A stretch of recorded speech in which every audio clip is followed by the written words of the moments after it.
Welcome back to New Amsterdam Radio, the podcast for creatives with a desire. Flobo Boyce, the mayor in the mayor's office, speaking with people who are doing the things for the community and us as well, newamsterdam.com. And well, I'm being joined by, once again, one of my favorite friends of all time, Dr. Oliver Phillips. How's it going, sir?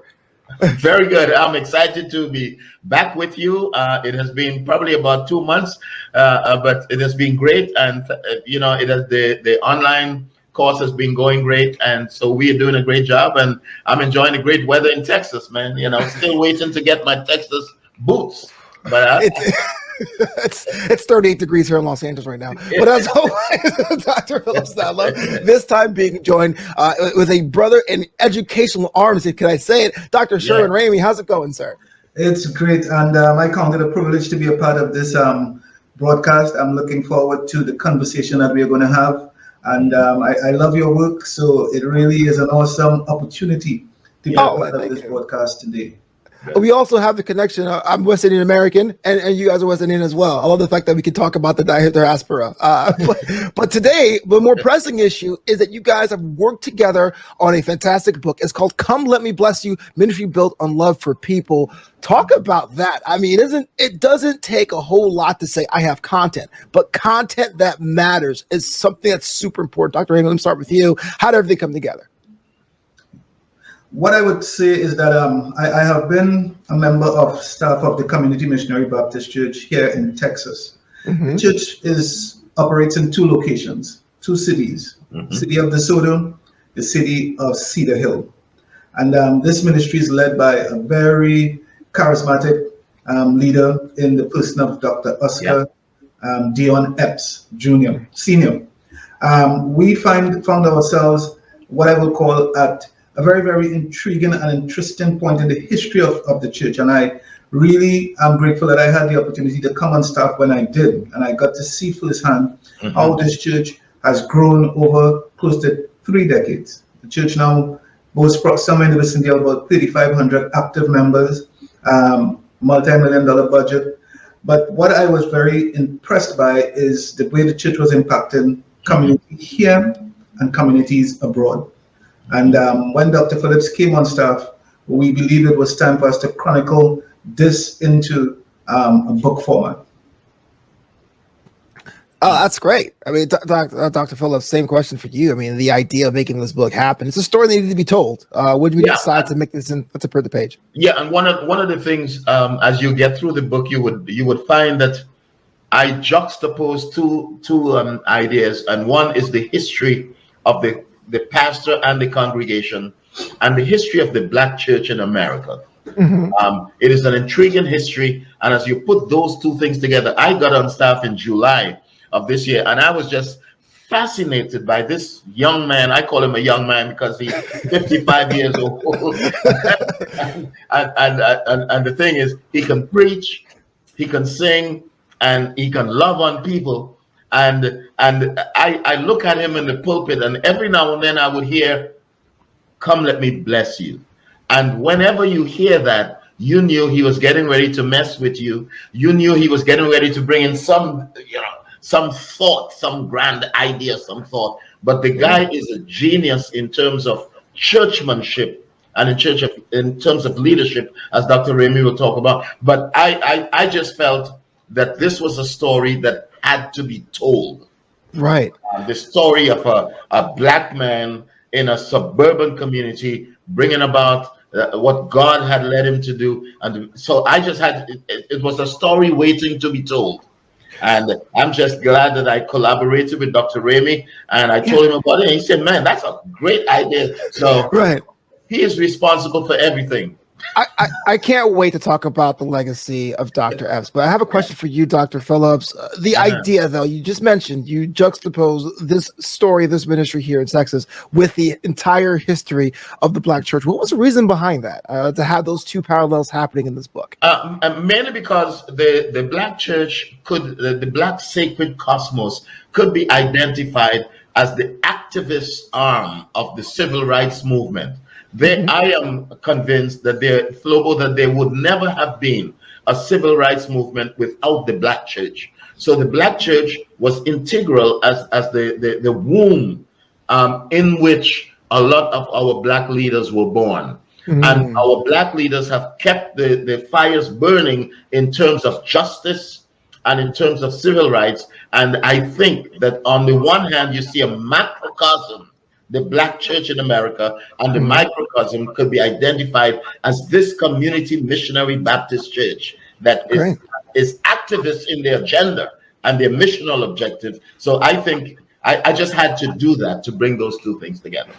In my experience, I thought it was pretty great because someone who may not know Dr. Epps' story, which we'll get to in just a second, I thought it was kind of cool. You gave me an on-ramp, right? Like I'm black, I go to church. Let's see how that works for me. And I was into that world. That's so right. Like that. That's right. Yeah. Dr. Ramey, Pastor Epps has seen and done a lot. We talked about his story. It's chronicled in the book. What was the thing that drew you specifically? Was there a particular moment for you? Was it just kind of you looking back and going, "Wow, he climbed the highest mountain"? What made you go that the book is the best way to go about talking and sharing his legacy?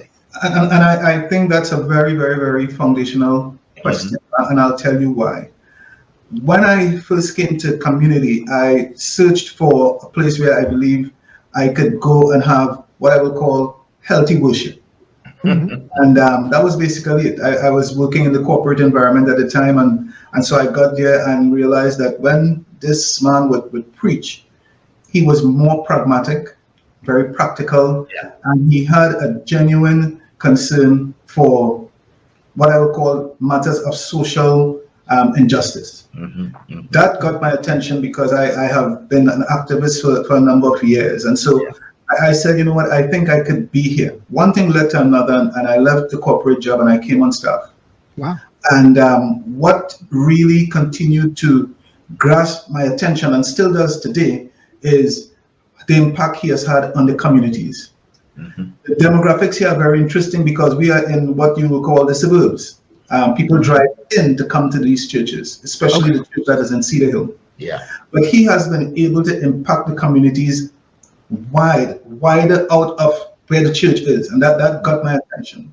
The pandemic really showed how very concerned he was for the plight that many people were suffering with.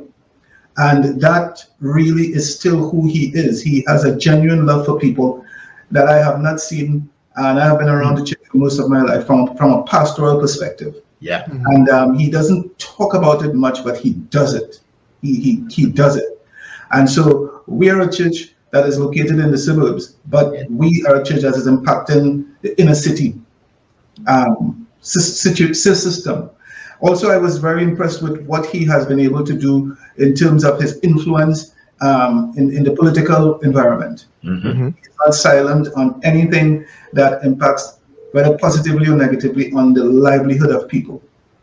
And that really has been what I would call a very strong trait that he continues to display up to this day. It is who he is. Yeah, that's very, very insightful. So 2 chapters you put pen to paper on, focus on the Epps School of Ministry and Dr. Epps' leadership. And if I can do a quote here, tell me more about the extraordinary people providing services aspect of the ministry, where the foundations are listed as teaching will prepare, learning will prevail. I thought was a pretty cool idea. That's Dr. Ramey. Well, what happened is that I have been in education, served administratively at college level for many years, have been in as faculty, tenured faculty. And when I came here, we had a good educational program, but one of the things that we realized is that we wanted a program that would be more robust and more pointed. And so we sat and we discussed, what can we do now that will establish a program that would not just be addressing Bible-based teaching. We want people to be more holistic in their worldview.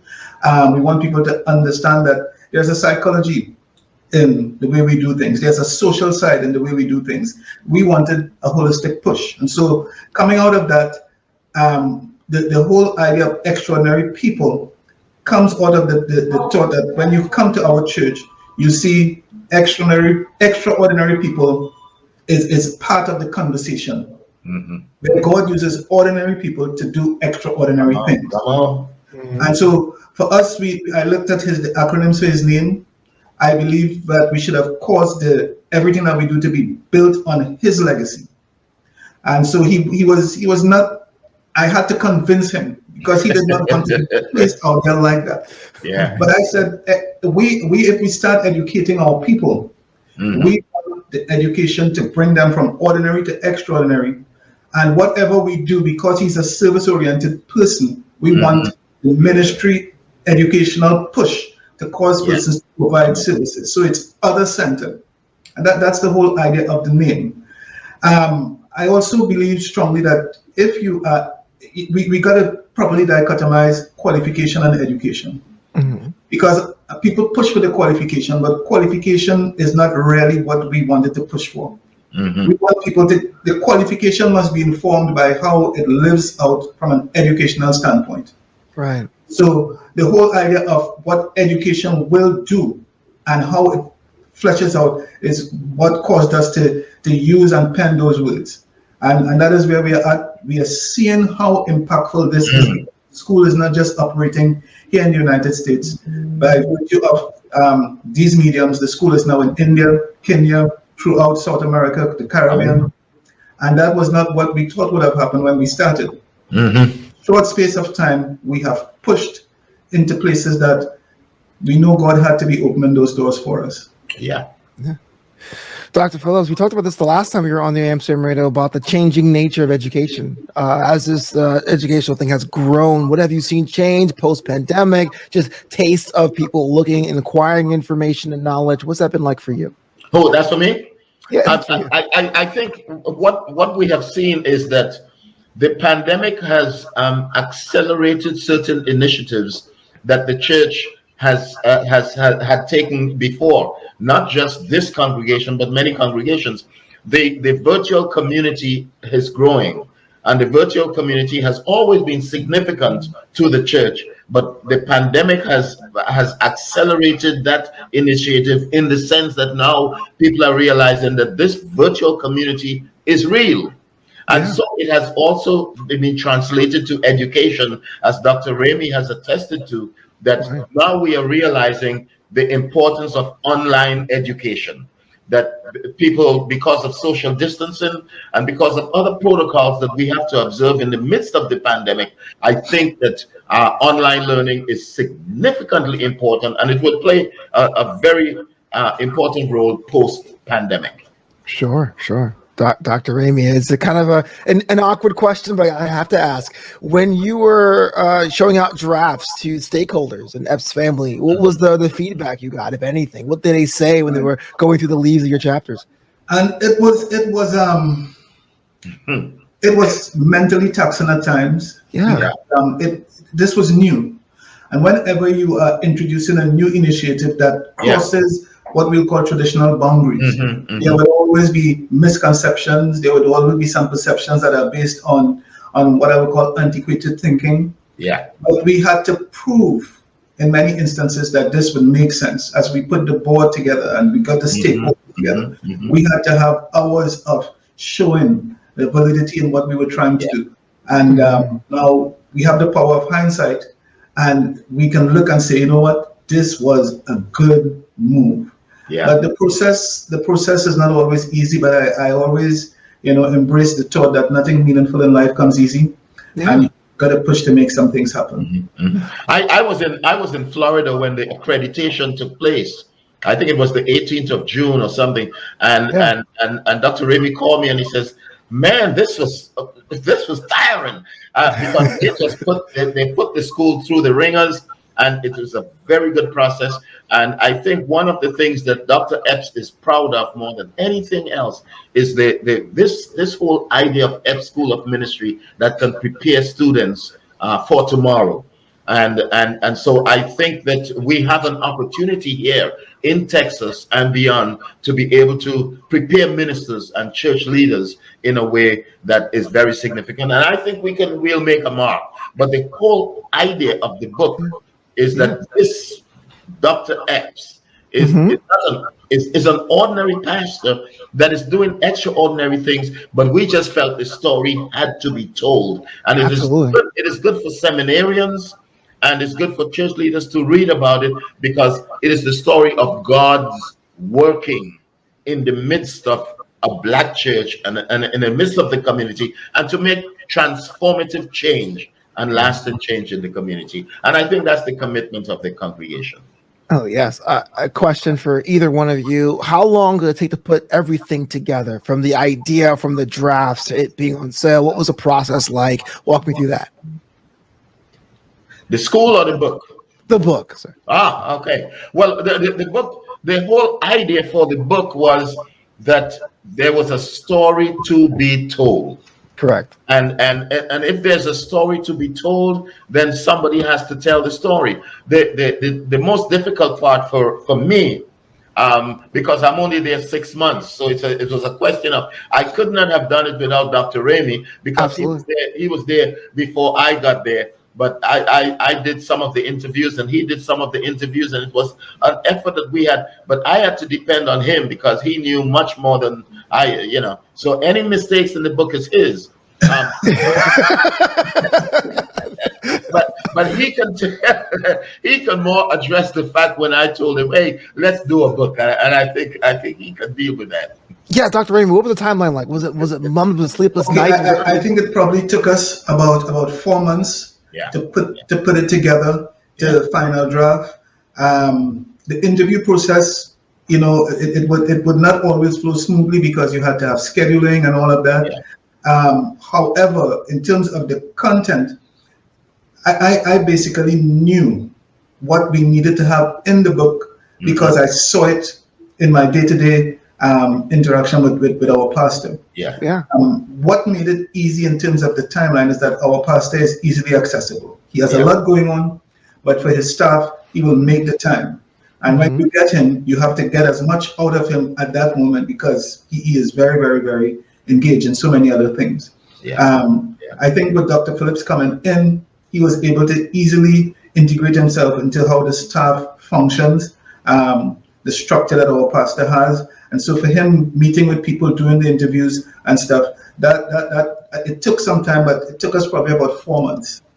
From beginning to where we are at now to get this. And I was totally amazed by the fact, Flo, that almost to a person, when I would always ask people, now give me one word that really defines the guy.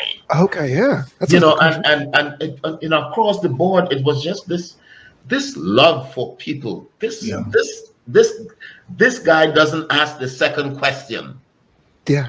He hears the first, and his thing is, if you are in need, if you come to him, he is going to make sure that he listens and he acts right away. He does not need a second opinion. He just says, this is the right thing to do.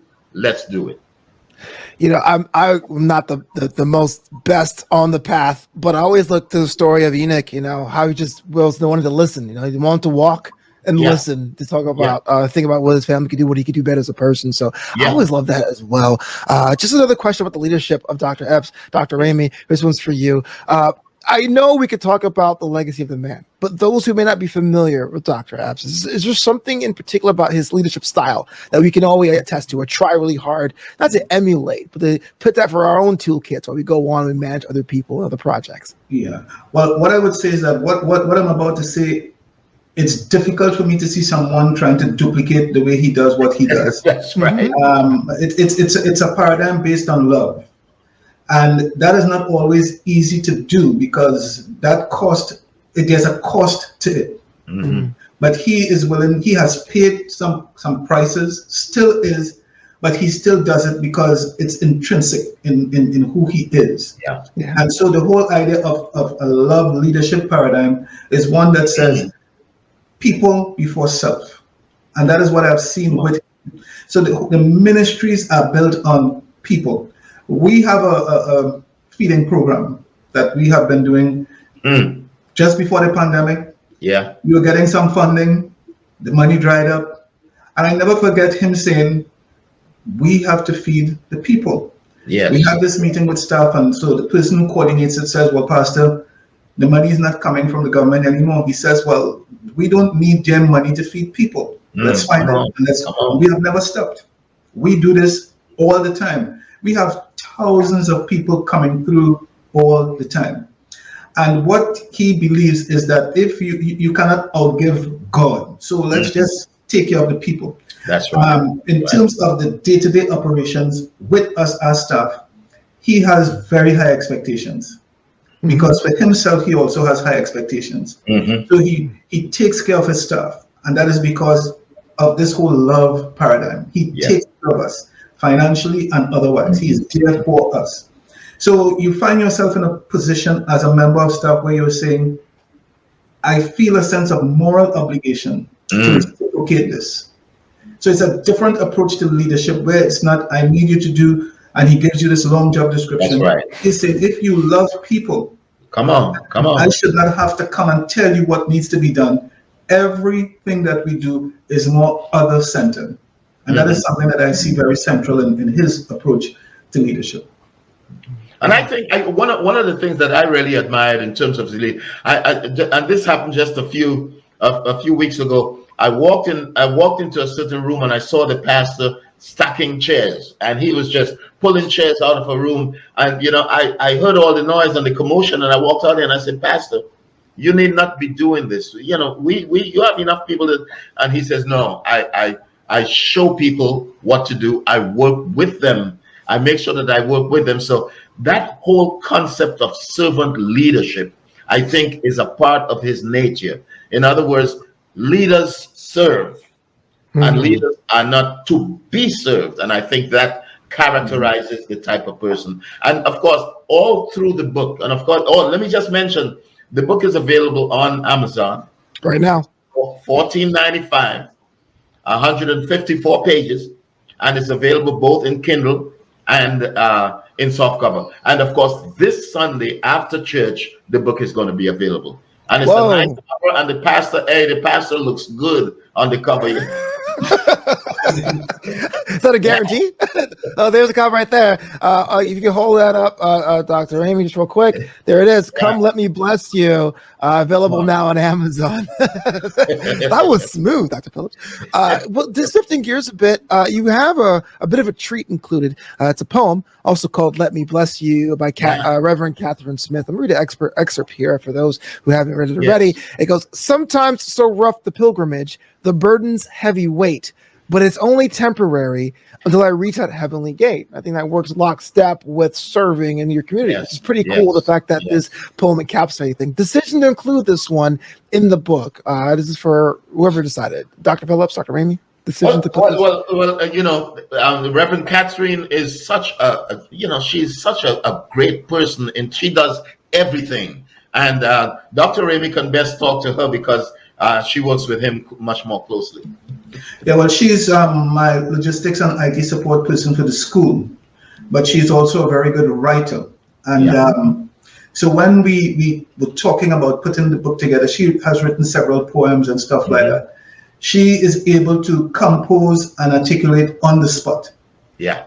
It doesn't take her long. If I said I need something done in any area, but when it comes to this whole area of poetry, I believe she's gifted.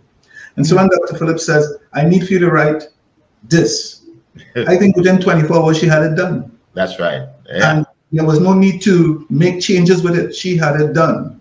And she has been a member of the church. I met her when I got here. She came out of corporate. She was a big executive at Chase Bank. And she came into the church and she came to serve. And so she is brilliant, sharp mind.